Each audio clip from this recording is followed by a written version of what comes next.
Expectations.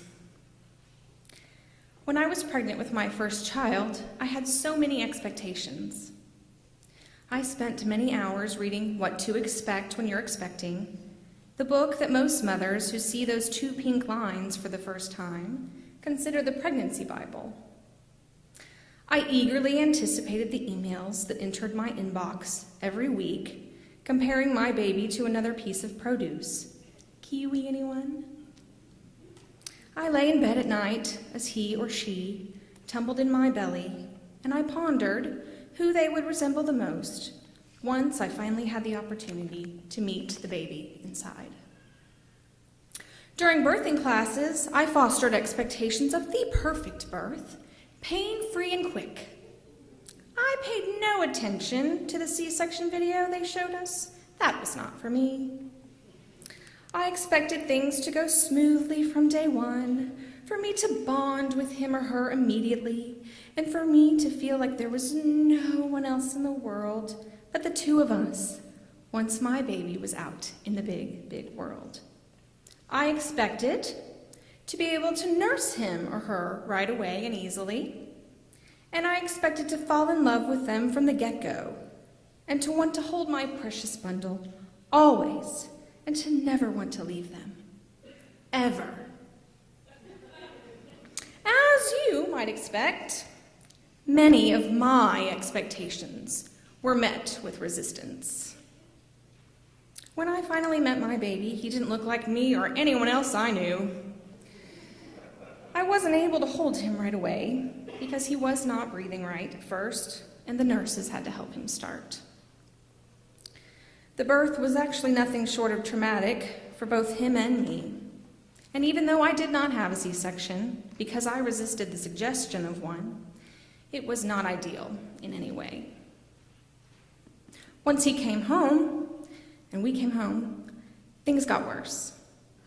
I felt no bond with him, and breastfeeding was a complete failure.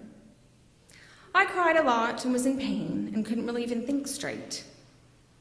I had wanted this baby so badly, and my pregnancy was a breeze, but everything was different now, especially me. New motherhood didn't just throw me for a loop-de-loop, it threw me for a triple loop-de-loop, and I wanted off the roller coaster fast. All I could think about was starting over, rewinding, going back to the first part of the song to make it sound sweeter. That was, of course, if I could sing, which at that time I could not. I was numb. At my 6-week postpartum checkup, Tim and my doctor spoke right in front of me as I sat there in a haze, and they decided some antidepressants were in order. I took them willingly, hoping things would get better, and I completely gave up the idea of breastfeeding because the anxiety I felt over it was not good for me or my baby. It was decided even before my son was born that I would return to work after 12 weeks, mostly for financial reasons. Tim and I looked around for an in-home daycare and found one that we liked and trusted. On the first day I took my baby there, the same day I would return to work, I expected to be a complete mess. I even packed my makeup in my purse just in case I needed to touch it up.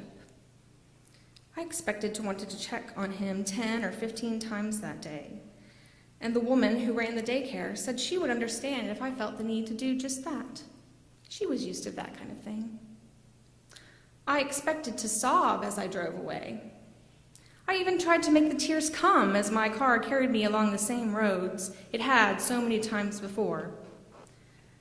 But they did not, and I shed nary a tear. I felt guilty, but I also felt free. It is hard to admit that here, but it is true. I believe there were no tears that day, not because I did not care about my son, but quite the opposite.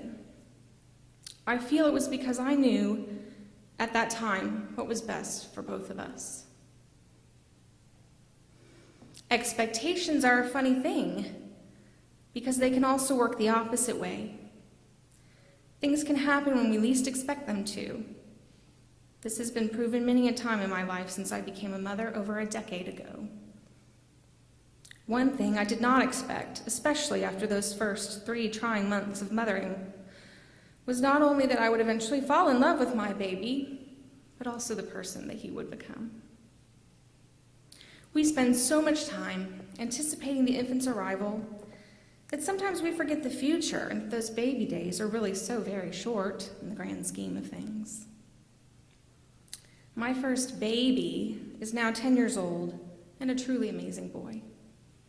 He makes me laugh so hard sometimes, but he also makes me really frustrated.